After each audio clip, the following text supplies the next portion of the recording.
Welcome to Listen to Your Skin by Moon and Skin, the podcast where science meets nature to celebrate the story of your skin. Your skin is a living canvas, ever evolving, deeply personal, and uniquely yours. Each week, we'll dive into the science of healthy skin, share empowering stories, and uncover transformative self-care rituals. We're here to help you embrace every phase of your journey with confidence and care.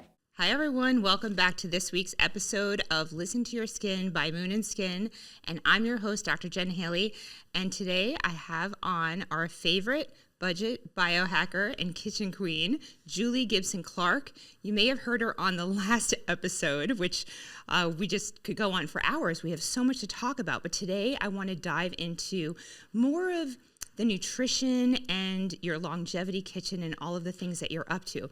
And particularly after the last episode, I've been so perplexed because I don't know how your skin looks as amazing as it does because you don't use sunscreen. So give me a little bit of information on that. Like all of the dermatologists out there, no, don't say that.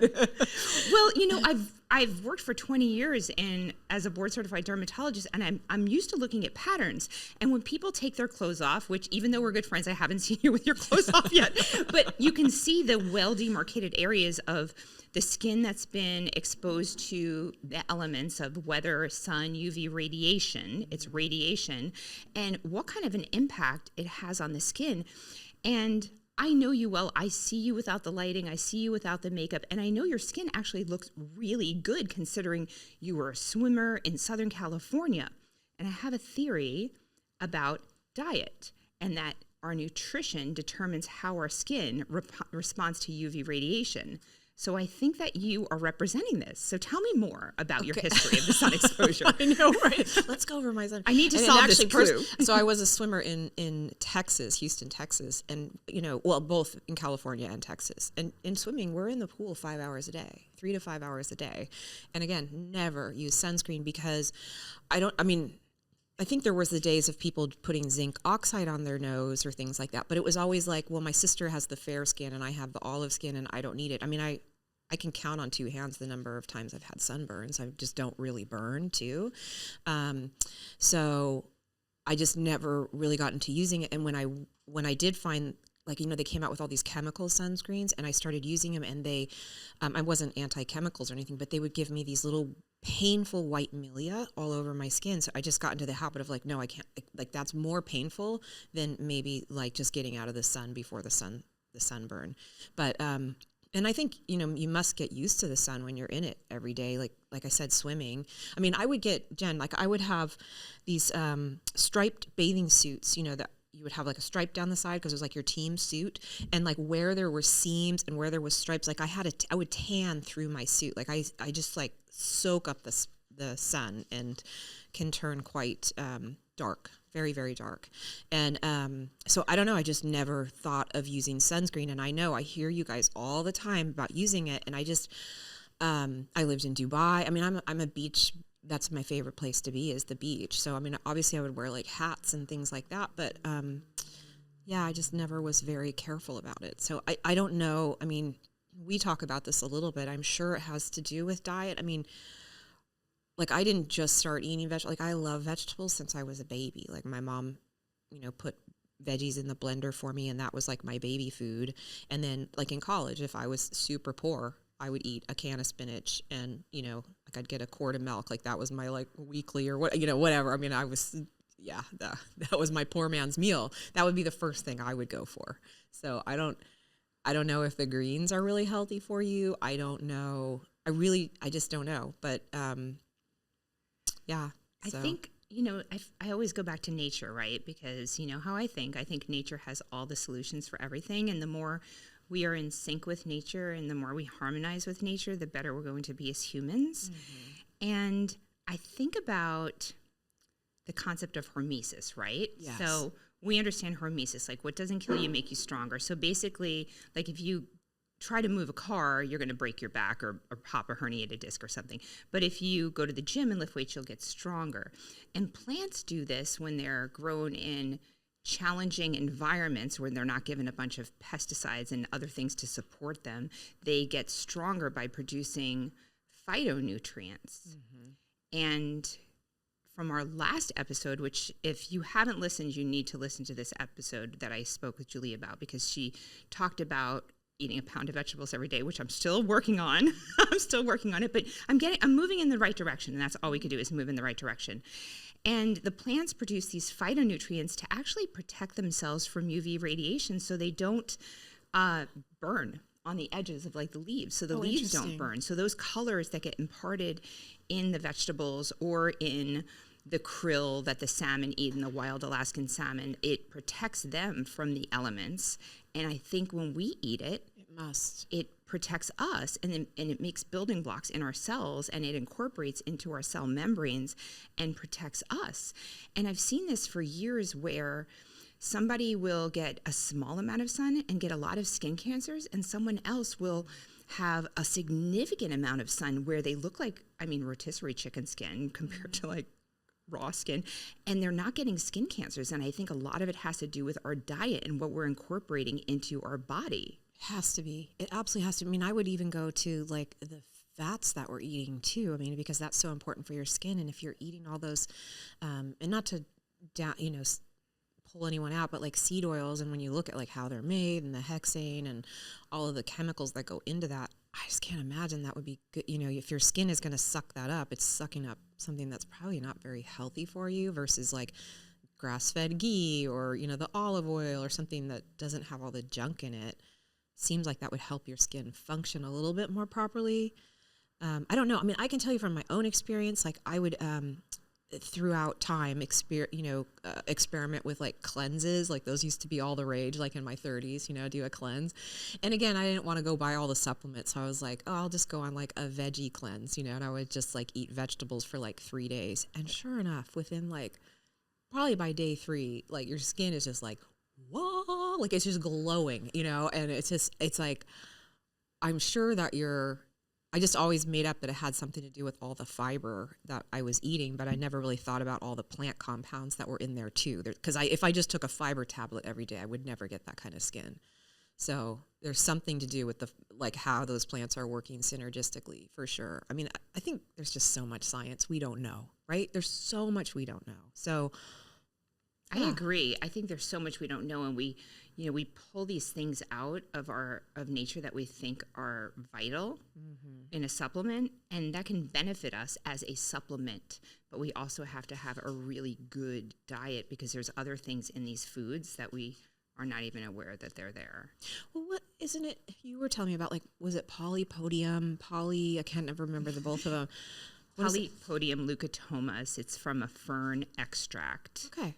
And ferns have been around since the dinosaurs. So they're like one of the longest plants that have been around, probably in a different form than they are today, right? But ferns have been around forever. So Polypodium leucotomos, there's a lot of scientific literature on this now, that it can increase the SPF of your skin to like a 7. And 7 actually is a pretty good SPF. And I think back to my 20s and 30s, I was using like the avobenzones back then. I just remember the smell off my skin, and I still got tan, even though I didn't get burnt. And there was something very aversive to it, like there was for you, that I don't like it on my body. It didn't feel innately. It was literally painful. There would just be white bumps everywhere. It was awful. I was like, well, this is not worth it. I'll just wear a t-shirt, or I'll just, like I'm going to Hawaii next week. I'm going to wear, like a cover up, but and I'll wear sunscreen. Well, and I used to live in Hawaii. Like when I lived in Hawaii, that's where I learned about the rash guard, because we know with the coral reefs, we just don't put sunscreen on all over our body. First of all, we don't do an adequate job. It's meant to be a protective coating. So, I'm not averse to sun. I think the sun is our vital energy force, but the more we can work in harmony with it, so we can get the benefits without the damage. There's always like the Goldilocks rule, and living in the gray zone, and doing just the right amount and not too much and not too little is where we're going to have optimal health. And I feel like you've unknowingly have done this for a long part of your life by incorporating so many natural healthy foods with high phytonutrients and rich foods. So can you dive in a little bit deeper onto like how somebody can incorporate some of these foods in their life who wants to naturally protect themselves from the sun, whether it's omega-3 fatty acids or... I can talk from like a polyphenol, plant perspective, I just started with like one dish a day, and I found this great recipe for a greens latte. You guys can find it on my website, and it's not my recipe, it's somebody else's, but like that was just a great way there. Boom, 4 ounces of greens every morning, done and dusted, and then it became like, okay, during the day, can I get in another half a pound of veggies? And I just started I had this little bowl, and it was like, the first few days is like, oh, I love celery. Okay, I'll have 3 pieces of celery. And I just did that every day for like, I don't know, a month, and then it was like, oh, what else looks pretty at the store? Oh, I like radishes. Okay, I'm gonna put some radishes in there. It was just like, and then now it's like, oh, what colors are interesting to me? I mean, it always ends up kind of being bell pepper, radishes, because that's what I can get at the store, and that's what's growing. But I do try to use, especially vegetables, especially when I was living in Dubai, we were getting like fruits and vegetables from all over the world. And I used it as an opportunity, not only for myself, but for my son to like, hey, let's explore the world. So when you see something weird at the grocery store, especially if you have kids, like, hey, let's go home and look up, where is this from? What can we make from it? Like use it as like a way to take a vacation almost without having to take a vacation. Because that's some of the fun things about going on vacation, right? Is the different foods. So like, when you see these like, can't say it, cherimoya, I don't know, whatever, like some weird. Cherimoya. Yeah, thank you. Or guanabana. Yeah. All these weird things. Them. And when we were in Dubai, it was like they had these mangosteens that, I mean, I wish I could get them here. It's like those things just explode in your mouth. You probably got those in Hawaii. I mean, oh my God, that was flavor amazing. It was just amazing, so I was so glad that we did this exploration. And I'm sure eating all those different plants, they all have different things, like you said, to fight off UV radiation, but they're also fighting off bugs or fighting off. So there's probably all kinds of compounds in there that I would hope my body is getting. But so anyway, the whole point was, so come up with something you can do first thing in the morning. And for me, this was this greens latte. If maybe you don't like something sweet, or maybe it's just like greens with your eggs in the morning, or some way to get like 4 ounces of greens first thing in the morning, and maybe start with 2 ounces, but and then build.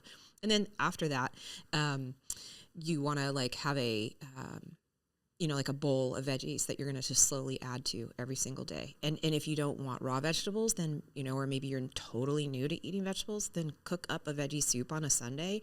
And then you're just going to start, by having a little bit every single day and a little bit more every like week or 2 weeks, you'll know. And then at night, you're just going to add another 4 ounces of veggies, and like, boom, done and dusted. You've had a pound of vegetables. And again, greens, like when you're eating greens, 4 ounces of greens cooked down, it will fit inside the palm of my hand. It is nothing. It's like 3 or 4 bites. You're done. 4 ounces of greens. Yeah, this is something I'm learning from you, because I have such an aversion to sitting there and chewing all day. Yeah, no, just cook them. Just cook them. Right? Like, what's interesting though? Like with my kids, I got them to eat vegetables by calling it crudité. If I said, hey, come eat some crudité before dinner, they go, oh yeah, crudité. But if I say, come eat some vegetables, they're like, I'm not eating any vegetables. It's all the words we use, right? Yes, it's words. And so what I used to do is I would like chop all the veggies, which I still do. I chop them all on a Sunday, and I'd make this rainbow of veggies like all over the kitchen. And I would give my son these little containers, and I'd say, here, fill it. And he would walk in and he'd go, ooh, and then he had filled the containers. So like it was a way to have like that autonomy over his life, it was like, and so he just got in the habit of eating veggies every single day. Yeah, that's so great. The other thing, you mentioned having the green latte in the morning. So for anyone who wants to increase the SPF of your skin naturally, and there's some science beginning to get formed around this. I've known it for years because I observe people and do pattern recognition for a living. You want to have these items in the morning before you go outside. So like the Polypodium leucotomos, which is a dermatology friend of mine created a supplement called Inner Glow Vitamins, and it has the Polypodium in it along with a couple other things. And you take it about an hour, half hour to an hour before you go in the sun, and then every 2 hours that you're in the sun. I'm going to give you some before you go to Hawaii. Okay. So you in the morning for sure, and then obviously for all the other reasons it builds during the day. But you did mention fasting on the last episode. So can you dive into why you like fasting, when people should consider fasting, and like what are some of the benefits of fasting? Because I can't seem to get past the 24-hour mark. Yeah, and I totally get that. Yeah. And I think we do have to listen to our bodies. Maybe it's not for everybody. I really don't know. But you do have to like listen to your body and know like when do you need to push past and when are you kind of, for lack of a better way of saying this, being mean to yourself, like when is it you're pushing past, but you shouldn't be pushing past. And I have to kind of go past that and then look back and go, oh yeah, maybe I shouldn't have gone that far, But I learned about fasting through a book called, what is it called? I think it's just called Fasting. It's by Jason Fung. He's like the, big dude on fasting. He's got all kinds of great information.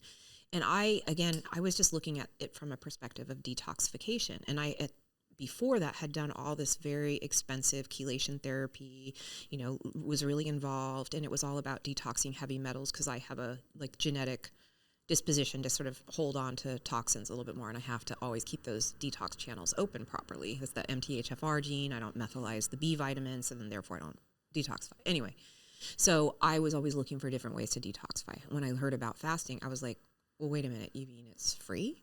Like, it's free? All I have to do is, like, just drink water? Like, wait, what? And my body will do all the work? That was fascinating to me. That was really fascinating.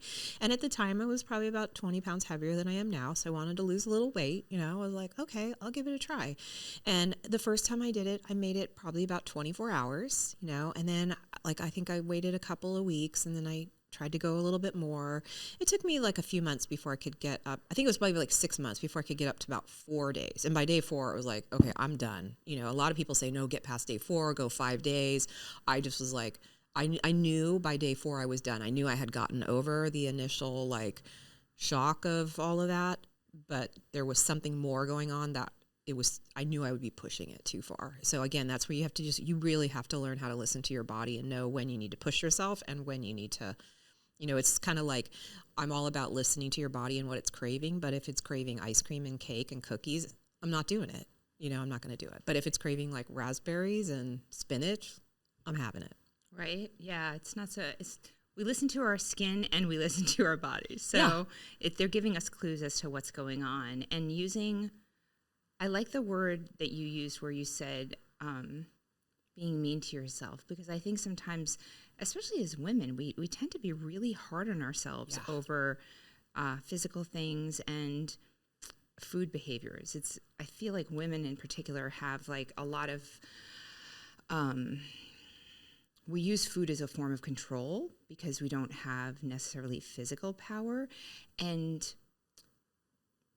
I think what we're going for here is wanting people to maneuver into a healthy lifestyle and to make smart choices without becoming obsessed with food in the form of orthorexia.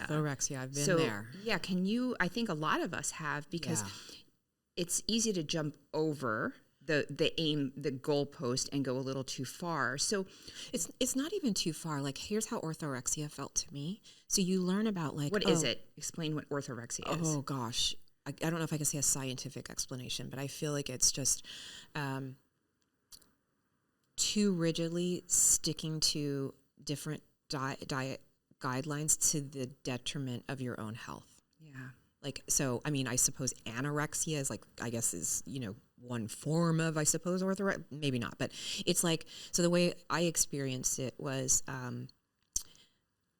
like, first it was, get off all gluten and dairy, which was helpful for me at the time. But I thought, I had to just do that the rest of my life. I didn't realize like, that was just that that was just healing for my gut for, maybe a year or whatever I needed it. But I kept continuing down that path. And then it was like, now, meat is so bad and look at what it's doing for the environment. And there's all this like, you can just go on and on about how, the CAFOs, confined animal feeding operations, it's just like, so it's like, I'll cut meat out. Now I'm eating, veganism. And then it's like, wait a minute, but there's like heavy metals in all those vegan protein powders. And then it's like, and before you know it, and then it was like, I was trying to do the autoimmune protocol. I mean, it just, all of a sudden you find you're down to like eating, rice. And then you're like, wait a minute, rice has heavy metals in it.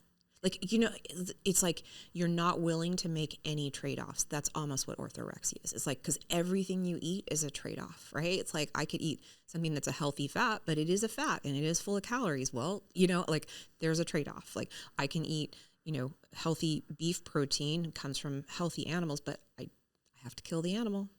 There's a trade-off. I could eat these veggies, but those veggies naturally like suck up heavy metals from the soil. So there's a trade-off. I mean, every single thing you eat is a trade-off. And I almost think of orthorexia as somebody who's like completely unwilling to make any trade-offs. And they're trying, it's like a form of, for me, it's a form of perfectionism, not so much control, but just like a form of perfectionism. And that's when I realized, like, when I saw my son kind of going through something similar, and he was down to very low body fat. And it was like, okay, I gotta stop this. We gotta start eating food. Yeah. I think it's easy to go down that road once you start in the healthy nutrition space of orthorexia. So, I mean, where do we find the balance? It seems to me from what you're discussing is the more diversity, the better. Yes. So you're not opposed to eating meat. Where do you stand on meat? I love it. But I just feel like, let's honor the animal and eat tip to tail as much as we can. I mean, and this is from somebody who just refuses to eat liver, but like I will eat other things, I will eat brains. I love the marrow. I love all those things. So let's give the animal a happy life. Let's let them be out on pastures, let them be healthy, and then we'll eat those. But I mean, I just, like you said, it's like if you just eat a little bit of everything, then you're not, you don't succumb to having the major problems. Yeah. That one thing would.